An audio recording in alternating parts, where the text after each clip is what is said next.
Hello everyone, welcome back to my channel concept of physics by Anurag sir.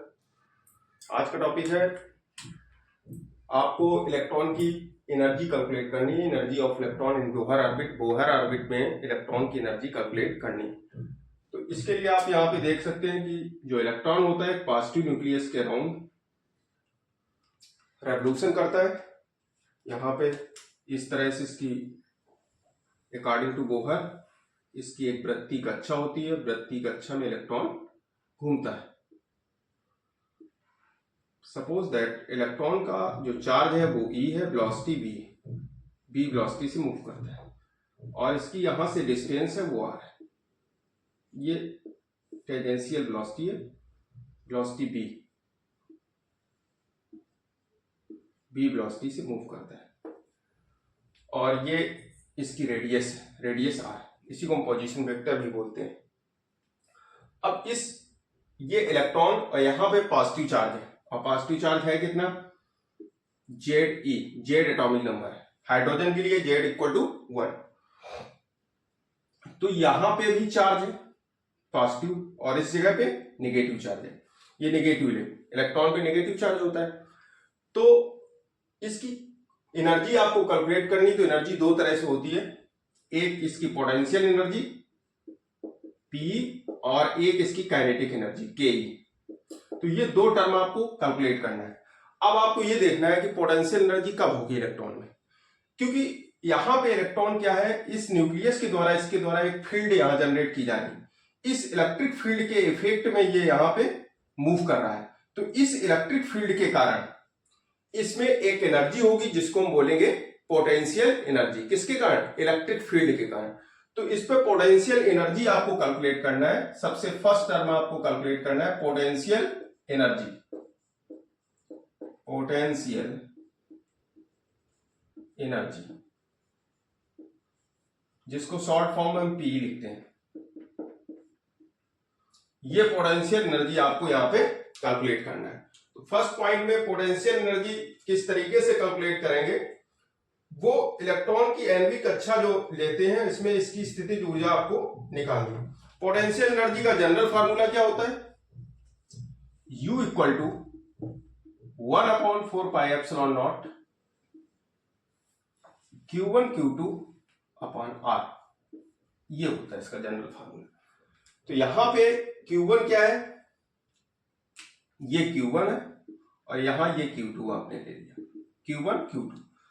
तो इस फार्मूले में आपको यूज करना है इस टर्म को। तो यहां पे कितना हो जाएगा potential energy, U equal 1/4πε0 ZE into E upon R। इसको 1/4πε0 को हमने K ले लिया है, 1/4πε0 इसको हम K से डिनोट करेंगे। तो U इक्वल टू इसकी पोटेंशियल एनर्जी आ जाएगी K ZE² अपॉन R। अब यहां पे क्या है, क्योंकि इलेक्ट्रॉन की जो आवेश है वो नेगेटिव है, ऐसा है नेगेटिव, इसलिए ये वैल्यू होगी वो नेगेटिव होगी। इसको इक्वेशन नंबर फर्स्ट लिख लीजिएगा, इक्वेशन नंबर फर्स्ट। अब इसका सेकंड टर्म हमें कैलकुलेट करना है काइनेटिक एनर्जी। तो काइनेटिक एनर्जी किस तरीके से कैलकुलेट करेंगे, काइनेटिक एनर्जी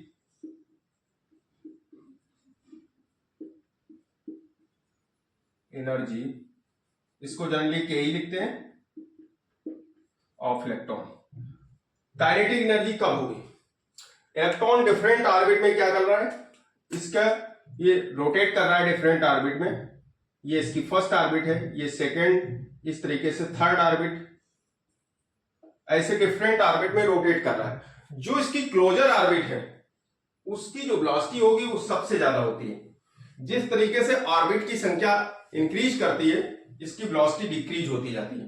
तो जो क्लोजर ऑर्बिट है यहां पे इसकी वेलोसिटी सबसे ज्यादा होगी, काइनेटिक एनर्जी की वैल्यू भी सबसे ज्यादा होती है। तो kinetic energy closer orbit is greater than kinetic energy outer orbit.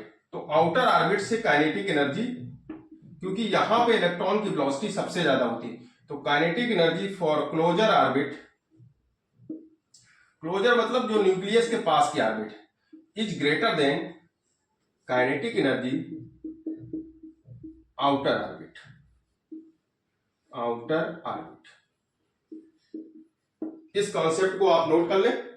Kinetic energy closer orbit is greater than kinetic energy outer orbit.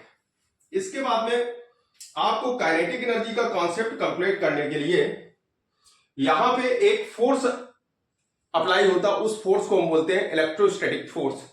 वो इलेक्ट्रोस्टैटिक फोर्स कितना होगा? According to Coulomb's law, F equal to 1/4πε0।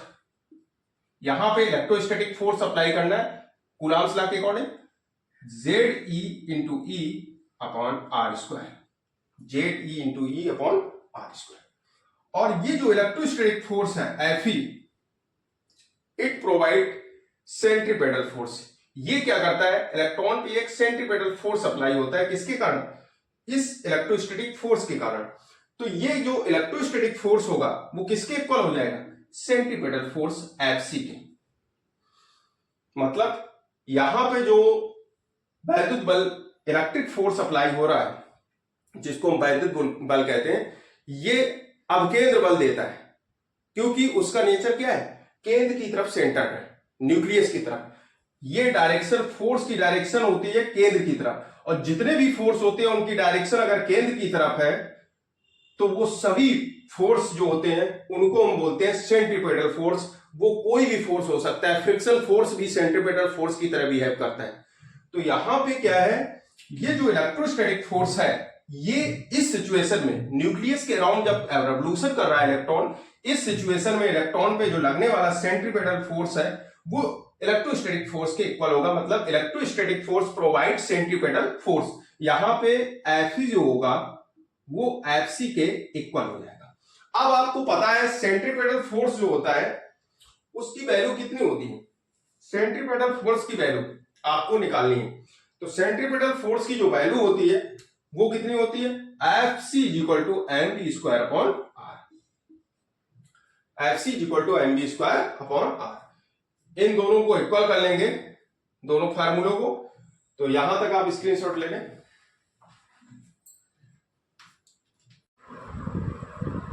तो यहां पे electrostatic force और centripetal force के equal कर लेंगे। ये फार्मूला k की जगह 1/4πε0 की जगह हम k यूज कर रहे हैं। तो यहां पे क्या बन जाएगा? k ZE square upon r square, it is equal to the centripetal force mv square upon r। For nth orbit, different orbit के लिए टोटल कैलकुलेशन हम किसके लिए करते हैं? nth ऑर्बिट के लिए। तो nth ऑर्बिट के लिए यही रेडियस Rn, यहां पे आप लिख सकते हो where Rn is equal to radius of nth orbit, nवीं कक्षा की त्रिज्या, nवीं कक्षा की त्रिज्या, रेडियस ऑफ nth ऑर्बिट, nवीं कक्षा की त्रिज्या, इसको हम बोलते हैं Rn से। तो Rn से ये कैंसिल हो जाएगा टर्म, तो यहां से हो जाएगा, इसको हमने चेंज कर लिया है। तो mv square equal k ZE square upon r। अब क्या करेंगे, क्योंकि काइनेटिक एनर्जी की जो वैल्यू होती है, जनरल जो फार्मूला होता है फॉर लीनियर मोशन के लिए काइनेटिक एनर्जी क्या होती है? Half mv square. Kinetic energy की जो वैल्यू होती है हाफ mv स्क्वायर। अगर हम इसमें 2 का मल्टीप्लाई कर लें, 1/2 का हम मल्टीप्लाई किए दे रहे हैं इस साइड, और 1/2 का मल्टीप्लाई इधर किए दे रहे हैं, तो ये जो टर्म बन जाएगा इसको हम बोलेंगे काइनेटिक एनर्जी। इस जगह हम लिखेंगे kinetic energy K equal to k ZE square upon r। तो दोनों रिलेशन से आप देख सकते हैं k ZE square upon 2r। वहां पे रिलेशन क्या था कि ZE square upon r, potential energy की थी ये, तो काइनेटिक एनर्जी का टर्म आ गया। पोटेंशियल एनर्जी कितनी थी? पोटेंशियल एनर्जी थी आपके सामने k ZE square upon r, ये भी माइनस का k ZE square upon r। तो दोनों में क्या रिलेशन आपके सामने आ रहा है, बस ये इस टर्म को आप ध्यान रखना।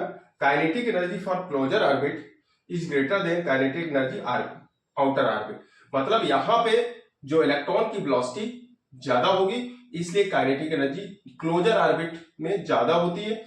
जैसे जैसे डिस्टेंस इंक्रीज कर दी जाती है, इलेक्ट्रॉन की वेलोसिटी डिक्रीज करेगी, इसलिए वहां पे जो काइनेटिक एनर्जी की वैल्यू होगी वो डिक्रीज हो जाएगी। तो क्लोजर ऑर्बिट की काइनेटिक एनर्जी ज्यादा होती है, कारण क्या है? उसकी वेलोसिटी। ठीक है, तो इस बात को ध्यान रखना। अब यहाँ पे आपको एक रिलेशन देखना है कि अगर एक टर्म आप कैलकुलेट कर लेते हैं, जैसे न्यूमेरिकल आप सॉल्व कर रहे हैं, तो उसमें एक टर्म आपके पास है काइनेटिक एनर्जी आपने कैलकुलेट किया, पोटेंशियल एनर्जी आपने कैलकुलेट की है, तो दूसरा टर्म विदाउट फार्मूला, आपको फार्मूला ना देना पड़े और उसमें वैल्यू ना रखना पड़े, आप सीधे आंसर फाइंड आउट कर ले, तो उसके लिए एक रिलेशन आपके सामने आ रहा है।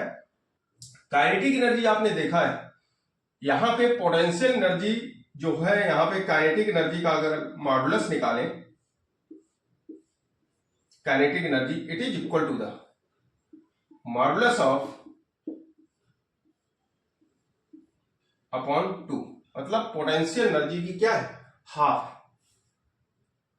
ये क्या है? हाफ। काइनेटिक एनर्जी यहां पे जो टर्म निकल रहा है, अगर पोटेंशियल एनर्जी को हाफ कर दिया जाए तो ये काइनेटिक एनर्जी यहां से कैलकुलेट कर लेंगे। तो एक ये रिलेशन आपके सामने आ रहा है। अब आपको टर्म जो कैलकुलेट करना है वो टोटल एनर्जी कैलकुलेट करना है, क्योंकि काइनेटिक एनर्जी जब पोटेंशियल एनर्जी दो आप फाइंड आउट कर लेंगे तब टोटल एनर्जी निकालेंगे। तो टोटल एनर्जी, अभी तक काइनेटिक एनर्जी आपने निकाली, पोटेंशियल एनर्जी, अब हेडिंग रखो, लिखो total energy of the electron. Total energy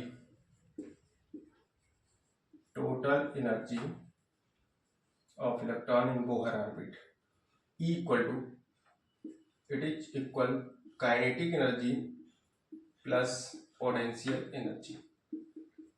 यहां पे आपको टोटल एनर्जी कैलकुलेट करना है, तो इक्वल टू आ जाएगा काइनेटिक एनर्जी, आपके सामने फार्मूला क्या था? के JD square upon 2r minus के जेडी स्क्वायर अपॉन आर। इस पे कॉमन टर्म कितना है? के जेडी स्क्वायर अपॉन आर, तो यहां हो जाएगा 1/2 माइनस 1। तो 1/2 माइनस 1, 1 माइनस 2 अपॉन 2, तो यहां पे मिल जाएगा E equal to minus k Z e square upon r. अब आर यहां पे क्या है? आर एन है, nth ऑर्बिट की त्रिज्या है, इसलिए इसको ई एन लिख लेंगे। इसको क्या लिखेंगे? E n. ये आपने टोटल एनर्जी कैलकुलेट की। अब radius in nth orbit of Bohr के लिए, बोहर ऑर्बिट की nth ऑर्बिट की रेडियस कितनी होती है, इसको हमने कैलकुलेट कराया था। आप प्रीवियस लेक्चर पे जाएंगे या वीडियो इसके लिंक में डिस्क्रिप्शन बॉक्स में मिल जाएगा, वहां से आप देख सकते हैं calculation of radius in Bohr orbit. तो वहां पे आर एन हमने कैलकुलेट कराया है। तो आर एन की जो वैल्यू होती है n square h square epsilon naught pi m Z e square. इसकी जो nth ऑर्बिट की radius of nth orbit, radius of nth orbit या nth Bohr orbit, r n की जो वैल्यू होती है n square h square epsilon naught upon pi m Z e square. ये value आपके सामने है।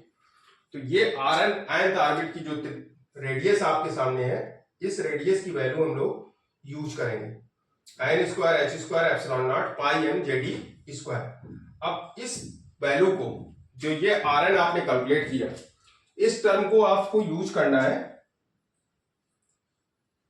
तो ये कंप्लीट एनर्जी nth ऑर्बिट की एनर्जी आ जाएगी। तो nth ऑर्बिट की एनर्जी के लिए आपको इस टर्म को यहां पे रखना है। तो using the value of r n in equation, इसको लिख लीजिए, क्योंकि आपने काइनेटिक एनर्जी को फर्स्ट लिखा था, इसको सेकंड लिखा था, इसको इक्वेशन नंबर डाल दीजिएगा थर्ड। यहां पे लिख लेंगे using the value of r n in equation number third, using the value of r n in equation number third equation number में लिखेंगे वी गेट। तो ये टर्म आप यहां पे वैल्यू यूज करेंगे। अब यहाँ पे आपने nth ऑर्बिट की एनर्जी कैलकुलेट की है -kJd²/2rn। यहाँ पे Rn की वैल्यू आपको पुट करना है। Rn nth ऑर्बिट की रेडियस है, radius of nth orbit n²h²ε0 πmJd²। तो ये वैल्यू यहाँ पे यूज करेंगे। और k की वैल्यू क्या है? k आप जानते हैं, k इक्वल टू क्या, 1/4πε0। इतनी, ये दो वैल्यू आपको यूज करना है। तो k की जगह 1/4πε0, Rn की जगह वैल्यू हो जाएगी n²h²ε0 πmJd²। तो En इक्वल टू आ जाएगा -1/4πε0 Ze²/2 इंटू Rn की वैल्यू रखेंगे n²h²ε0 πmJd²। ये वैल्यू आपने रख दी। अब आप क्या करेंगे, ये इसका मल्टीप्लाई करेंगे, इसमें अपॉन 1, इसके अपॉन 1, और ये क्रॉस, ये मल्टीपल हो जाएगा, बाहर बाहर अंदर क्वांटिटी का मल्टीप्लाई कर लेते हैं। तो मैथमेटिक्स में आप जानते होंगे। तो यहाँ En इक्वल टू आ जाएगा 1/2 का इधर मल्टीप्लाई करेंगे तो 8πε0, 1/8πε0, 2 का मल्टीप्लाई हो जाएगा तो 8πε0 हो जाएगा। अब यहाँ पे जो वैल्यू आ जाएगी Ze² इंटू πmZe² अपॉन, ये वैल्यू मिलेगी n²h²ε0, ये वैल्यू मिल जाएगी। अब यहां से कुछ टर्म कैंसिल होने वाले हैं, उनको कैंसिल कर लेंगे। पाई से पाई कैंसिल हो जाएगा और कोई टर्म यहाँ पे कैंसिल नहीं हो रहा है। तो En इक्वल टू माइनस रहेगा, यहाँ पे En इक्वल टू माइनस, यहां पे हो जाएगा Zm²e⁴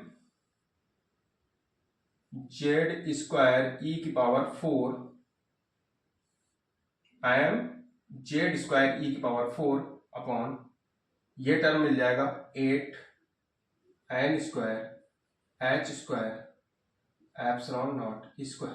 ये टर्म आपके सामने आ गया।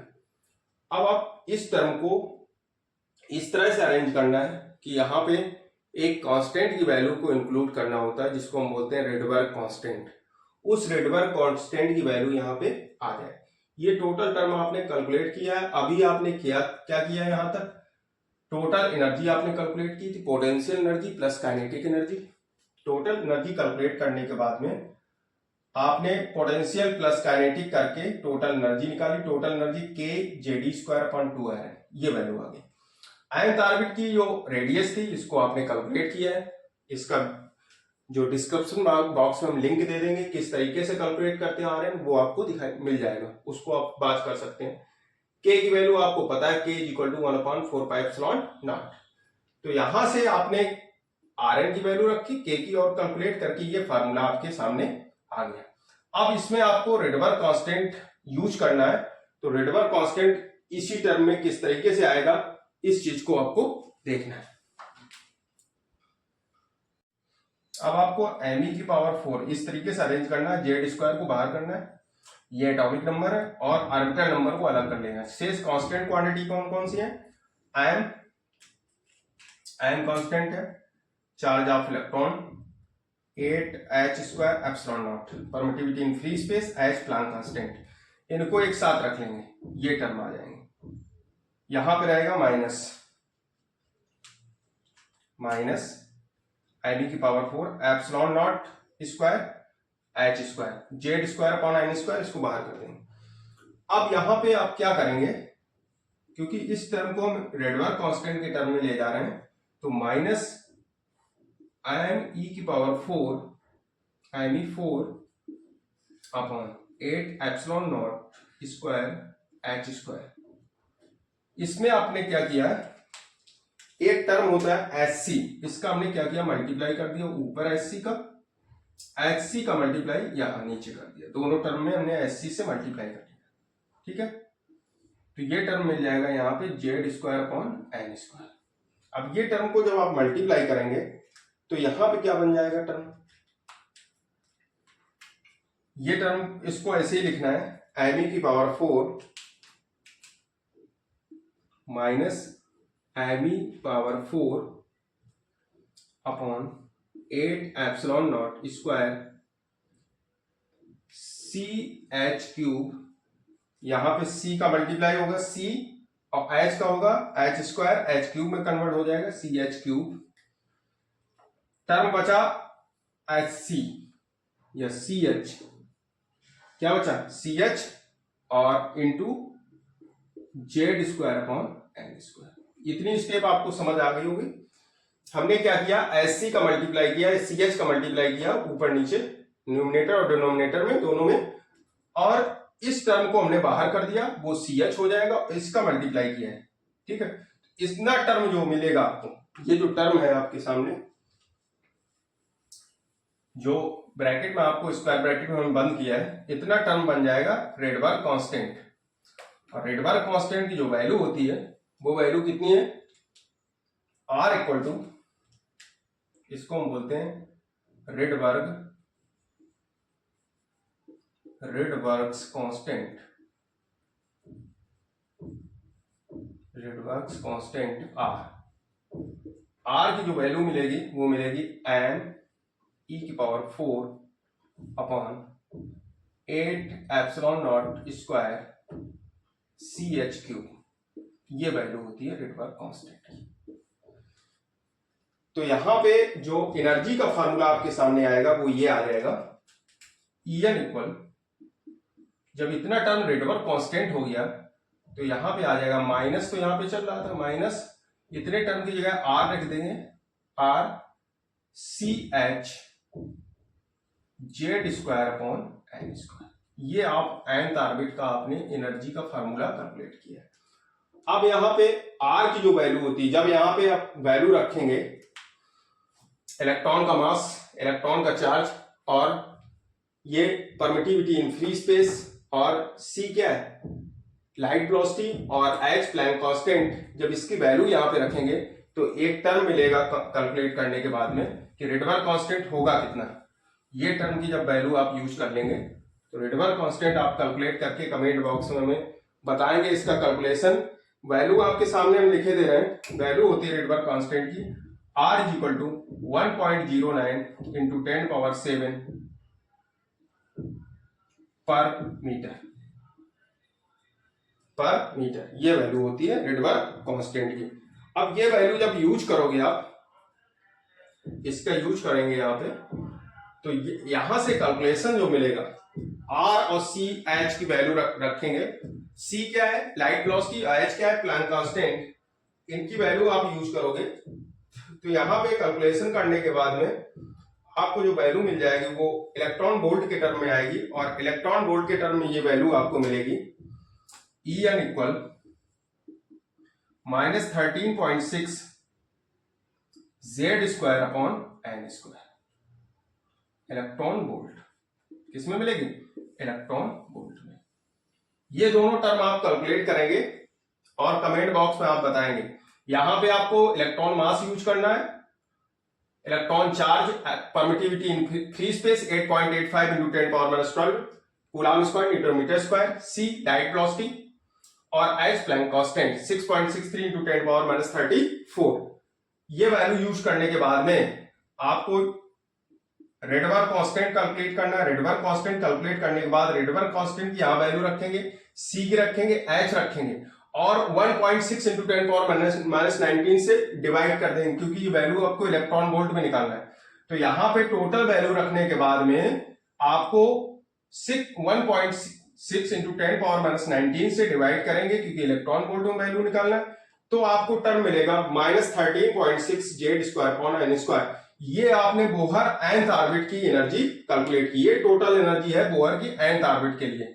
Bohr nth orbit, total energy of the electron in nth orbit of Bohr orbit के लिए आपने कैलकुलेट की है, मतलब बोहर एटॉमिक मॉडल का यूज करके ये एनर्जी आपने कैलकुलेट करी।